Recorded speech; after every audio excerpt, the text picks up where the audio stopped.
This is the Xiao Bawang Education Computer, the computer most often remembered for its iconic endorsement from Jackie Chan.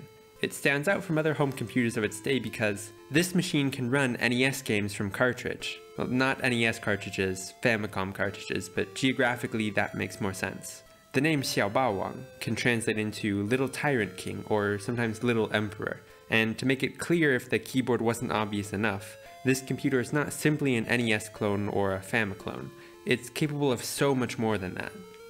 In 1987, right outside then Portuguese-controlled Macau, in the city of Zhongshan, sat the small struggling Rehua electronics factory, which belonged to a larger conglomerate called the Yihua Group. After several years of struggling to turn a profit from making arcade machines, the factory was on the verge of bankruptcy. However, salvation came when the general manager of the Yihua Group appointed a new young technical engineer from the north as director of the factory. This new man, Duan Yongping, saw the success of home game consoles in other countries like the United States and Japan. However, in China, an imported Famicom system cost around 1,500 Chinese yuan, equivalent to around $400 at the time, also equivalent to about 3 months' salary of the average worker then. Needless to say, very few people could afford such luxuries. But in 1989, Duan, together with his designers, created the red and white D25 machine, a proper Famiclone, which cost only 1/4 of what the Famicom did, making it much more obtainable for the average consumer. Through heavy advertising, improvements of subsequent models, and thanks to the library of classic software already made for the machine, its popularity spread throughout China. In fact, most people in China today refer to the original Famicom system as the red and white machine. That's how popular this new system was. In 1991, Duan renamed the factory to the Zhongshan Xiao Bawang Company, while to the west it was now known as Subor, and created their new logo, the iconic 2 boxing gloves, one which represented quality, keeping produced boards down to a minimal 0.3% repair rate, and the other representing after-sales service, instituting a policy of free repairs and replacement, no questions asked. These policies endeared this company in the eyes of the people. In 1993, the technicians at the company developed something that would shake up the computer market even more than the red and white machine had. They called it the Xiao Bawang Chinese English Education Computer. Though not the first home computer in China marketed as an education computer, the fact that this machine was both able to play NES games and only cost 1/10 of what other computers of the day cost, it was no wonder that by the end of that year alone, the first model, the SB218, had an 80% share of the computer market. Improvements were made in the Model 286 and 468, which were released in 1994, just in time for a prime-time ad campaign featuring the beloved martial arts movie star, Jackie Chan.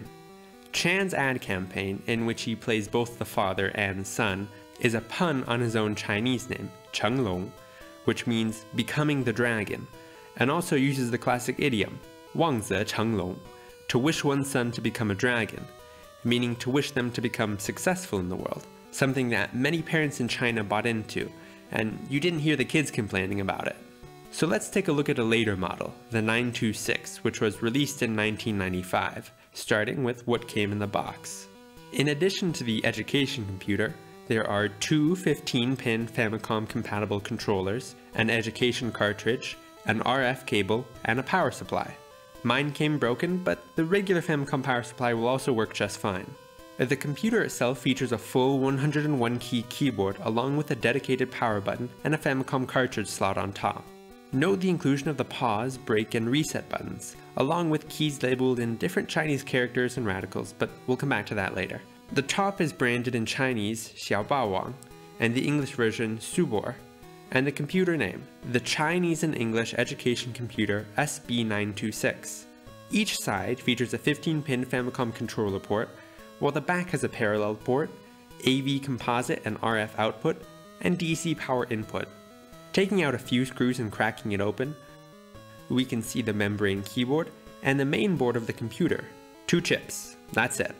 The right board takes keyboard input, and on the left board we have video and audio output, but the main logic happens right here. One of these chips should contain all the logic of the NES. Incredibly surprising that there's just nothing else in this computer, it's just these 2 chips here, although I don't know what I was expecting. When it's flipped over, you can clearly see that there is nothing under the keyboard section of this computer. So let's hop into some software. Each system came with an education cartridge. Powering on, we're greeted by a fun animation showing us that this is the 4th version of the software. And then pressing any key brings us to the home screen where we have 8 programs to choose from. The most boring choice here is going to be the calculator, and yeah, it works. C on the computer keyboard is a clear key, and escape brings us back to the home screen, so no need to reset the computer when we want to go to a different program.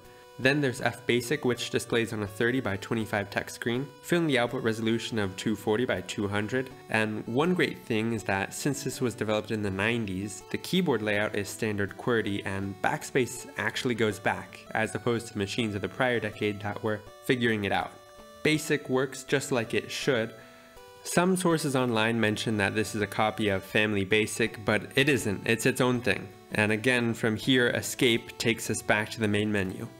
If we take a look at this first option, it's called Keyboard Exercise, which has you type a random key on the keyboard within 2.5 seconds, and you win the game by typing 99 keys in a row.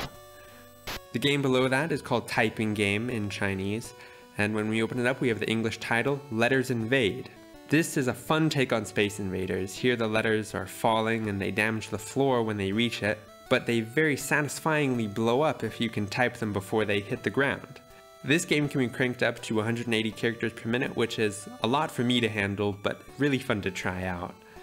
The next program is a favorite of mine. It's called the Music Window, with 3 features: note names and solmization, which lets you hear a musical scale with different length, speed, and pitch. Then there's virtual electronic piano, which uses the number keys as the white keys, and the function keys as the black keys. The range is enough for basic songs, but it can only play one note at a time. The last section is Music Appreciation. It's a collection of classic Western and Eastern songs.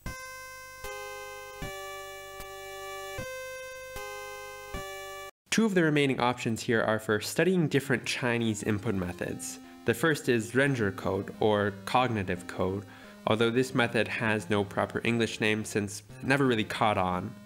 The second is Wubi, or 5-stroke input method.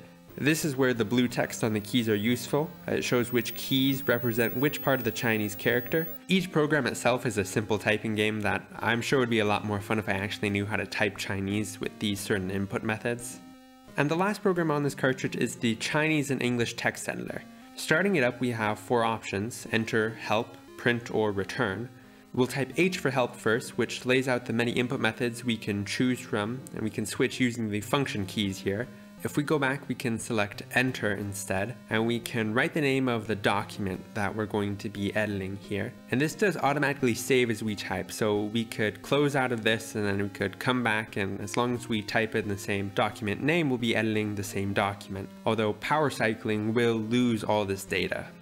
The editor itself has our document name at the top left here, and then we have the caps lock state and the insert key state. On the bottom is our input method. We can type in either English or choose a Chinese input method like pinyin, 5-stroke, or directly inputting GB2312 codes. And the color of the page can be changed through Control H. And from the menu of this program, we could connect a printer over the parallel port and then print our document. But that's just the default cartridge that came in the box. Let's not forget that this machine runs Famicom cards as well. We can plug in the provided controllers, which do include built-in turbo buttons, and play any Famicom game that we want: Mario, Kid Icarus, Kirby, or other games that were popular in China, like Romance of the Three Kingdoms, Go, or The Three-Eyed Kid. In August 1995, Duan Yongping resigned somewhat unexpectedly from the Xiao Bawang company, taking with him many of the top leadership. Although Duan had already achieved great financial success and had built the brand that had quickly become the most widely recognized computer company in the world's most populated country, the empire that he created was not his own. The Xiao Bawang company was still merely a subsidiary of the Yihua Group, and the leadership of the Yihua Group weren't willing to let Duan take any ownership of the company. After resigning, he founded the company BBK across the pond in Dongguan, which eventually became one of the largest tech companies in China, and some people speculate that Duan may now be the richest man in all of China. Though the popularity of the Xiao Bawang was not affected by the departure of Duan at the time, he left a hole in the company that struggled to be filled. By 2000, China had already become more prosperous than it was a decade earlier. It was the beginning of the internet era, and 32-bit home computers were becoming more affordable every day. The Xiao Bawang may have been the best financial option in the 90s, but it hadn't kept up with the times, and in terms of technology, it was decades behind the competition.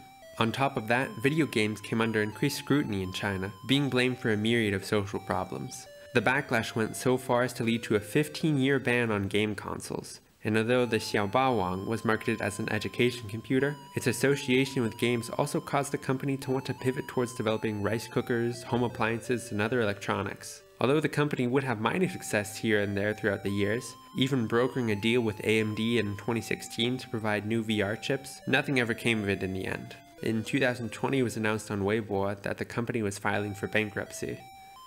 But in the end, the Xiao Bawang company did manage to change the country. It brought games, word processors, and programming at a fraction of what other computers cost to people that otherwise couldn't access these things. Even today, people fondly remember the Xiao Bawang as part of their childhood, just as we all remember the computers we played with as kids. It was perhaps Jackie Chan who put it best. In the next installment of the Computer History of China, we'll be going over the CEC Education Computer, so click subscribe and stay tuned. And until next time, thanks for watching. 小霸王学习机